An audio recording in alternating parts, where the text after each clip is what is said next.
Je vous dirais que je suis un écrivain québécois, essayiste, romancier, originaire d'Alexandrie en Égypte, qui cultive précieusement son accent d'Égypte.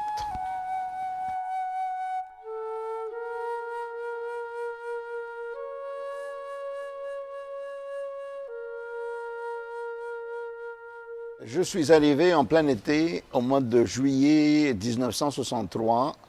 On est arrivé par bateau, le Homérique de la ligne Cunard, si mes souvenirs sont bons. Et mon Dieu, je découvrais vraiment un autre monde. Montréal, évidemment, c'était l'Amérique du Nord, peut-être même l'Amérique tout court. Je me souviens que les premières personnes que j'ai vues dans les rues me faisaient penser à James Dean, la façon dont ils étaient coiffés. Également les filles, comment elles étaient habillées, ça me rappelait vraiment des comic books que je lisais aussi bien à Alexandrie qu'en France. J'avais 18 ans, par rapport à Paris, il y avait des petites choses qui n'étaient pas nécessairement les mêmes. Les filles ne se laissaient pas draguer aussi facilement qu'à Paris dans les années, début des années 60, autour de 62-63. C'était ce qu'on a appelé la révolution tranquille. Tout était en train de changer au Québec. Le moment marquant à Montréal, pour moi, c'est l'année 1967 et plus particulièrement l'exposition universelle de 1967 qui a eu lieu à Montréal. Il y avait un changement radical par rapport à la façon dont on vivait au Québec avant ça. Je trouve qu'en 67, le monde entier se retrouvait à Montréal. Je dirais qu'en tant qu'écrivain, la fameuse déclaration de De Gaulle sur le balcon de l'Hôtel de Ville de Montréal, où il a déclaré « Vive le Québec libre », a été pour moi vraiment un grand tournant en tant qu'auteur, en tant qu'intellectuel. Pour une raison très simple, c'est que je suis d'ailleurs toujours un petit peu ému quand je pense à cette période-là, parce que De Gaulle reconnaissait la nation francophone en Amérique du Nord. Il les appelait les Français du Canada, mais il s'agissait évidemment des Canadiens de langue française et particulièrement des Québécois. Ce n'était pas évidemment sa première visite à Montréal, mais c'était celle qui a eu le plus de bruit sur le plan international. Ça a eu une répercussion immédiate sur les mentalités. C'est pour ça que c'est un moment que je trouve qui est marquant, aussi bien pour moi en tant qu'intellectuel que pour le Québec dans son ensemble, ce qui s'est passé en juillet 1967. Ah mon Dieu, il y a des belles femmes à Montréal. Je pense que c'est les plus belles femmes du monde qui sont à Montréal. Oui, ah oui, il y a ce mélange de cultures, des langues. Mon Dieu, personnellement, je ne pense pas qu'il y ait des femmes plus belles que celles qui vivent à Montréal. C'est un avis c'est un préjugé personnel que j'ai. Par ailleurs, ce qu'il y a de plus précieux à Montréal, c'est que je pense que nous avons une liberté qui flotte dans l'air. Par exemple, ce sens de la liberté fait qu'on peut se promener en sandales et en short, évidemment en été, pas en hiver. Sur la rue Sainte-Catherine, je ne verrai jamais quelqu'un habillé en short et en sandales, une femme ou un homme, sur les Champs-Élysées à Paris, par exemple. Vous voyez? Alors je pense qu'il y a quelque chose de relax, quelque chose de vraiment libre. Il y a quelque chose qui touche à la liberté, qui fait qu'on se sent bien ici. Aussi, une chose qui est un peu anecdotique, mais quand je suis venu à Montréal, je trouvais que c'était incroyable combien d'espaces verts il existait ici. Il y avait des parcs partout. À chaque coin de rue, il y avait des parcs. Et pourtant, des gens se plaignaient qu'il n'y avait pas assez d'espaces verts. Alors que moi, je venais de Paris, et je me souviens qu'à Paris, c'était, à part évidemment le jardin du Luxembourg, les Tuileries, etc., ces grands palais, les parcs de quartier, ils étaient toujours enfermés dans des clôtures et ils étaient tout gris. Alors vous voyez la différence, c'est ça Montréal finalement, c'est ça qu'il y a de plus précieux à Montréal, la liberté, l'air en fait qu'on respire, on se sent respirer, il y a de l'espace ici. Je pense que c'est assez unique par rapport à Montréal. Oh, mon Dieu, il y a plusieurs langues qui cohabitent en moi, harmonieusement, semble-t-il. Par exemple, c'est assez drôle, mais je ne peux pas concevoir, imaginer un projet quelconque sans que je dise Inch'Allah, si Dieu le veut. Donc, je ne sais pas, c'est pas par... on a peur du mauvais œil, je ne sais trop. Il faut toujours dire Inch'Allah quand on essaie d'imaginer un projet quelconque pour qu'il puisse se réaliser.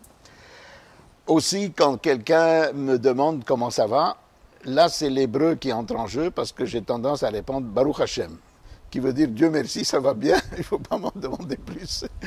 Donc oui, les Juifs et les Arabes sont bien coexistés dans ma personne et dans mon imaginaire également. Évidemment, il y a d'autres langues aussi, le grec, parfois l'italien, on parlait plusieurs langues chez nous à Alexandrie. Malheureusement, je ne les ai pas bien apprises.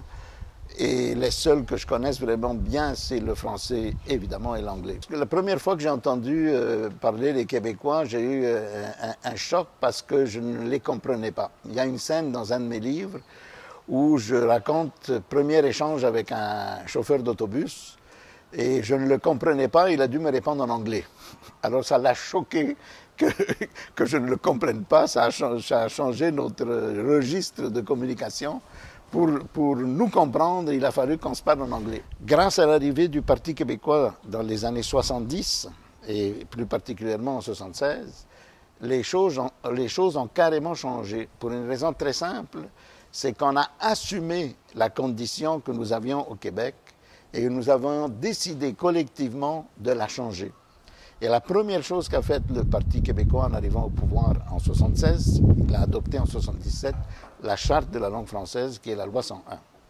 À partir de là, les immigrants qui venaient autrefois au Québec et qui allaient automatiquement dans les écoles anglaises devaient nécessairement s'inscrire aux écoles françaises.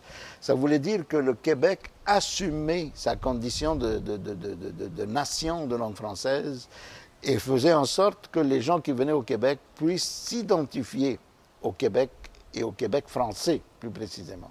Le Québec est sûr de lui et sa langue, je trouve aujourd'hui, est pittoresque, colorée, originale. Ça me fait toujours rigoler quand les gars voient une belle fille passer puis ils disent c'est un méchant pétard. Je trouve que c'est original, c'est différent de n'importe quelle autre culture. Et c'est ce qui nous différencie des autres. Il faut être fier de ça. Et je le suis. J'ai commencé à écrire, étant donné que je dis souvent que je suis un écrivain engagé et que je suis un peu à contre-courant de ce qui se passe autour de moi. Mon premier livre portait sur les stéréotypes que je trouvais dans la littérature québécoise.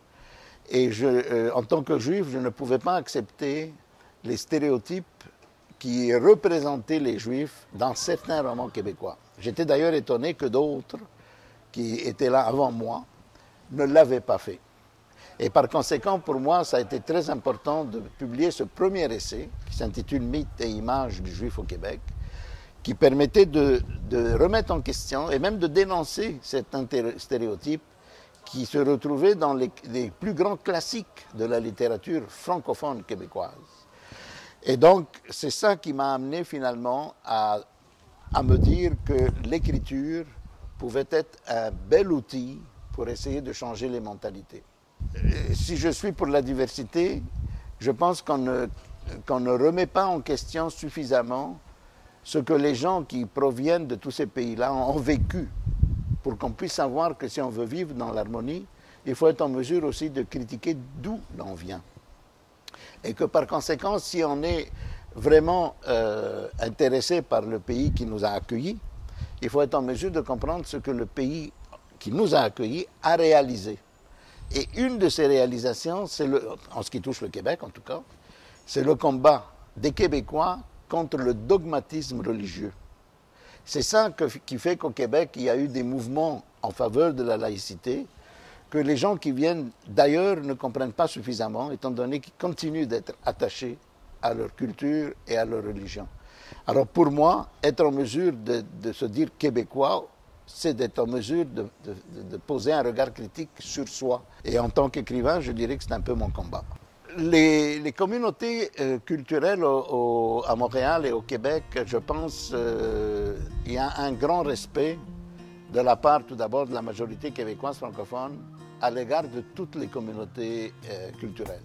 que ça montre comment les Québécois sont ouverts, accueillants, généreux et même, comment dirais-je, ils sont très très affectueux par rapport à tous ces gens qui viennent de l'étranger. Ils les admirent d'une certaine manière, je dirais. Ils admirent leur conviction, leur façon d'être, comment c'est les cuisines du monde entier se retrouvent dans tous les bars et restaurants de Montréal.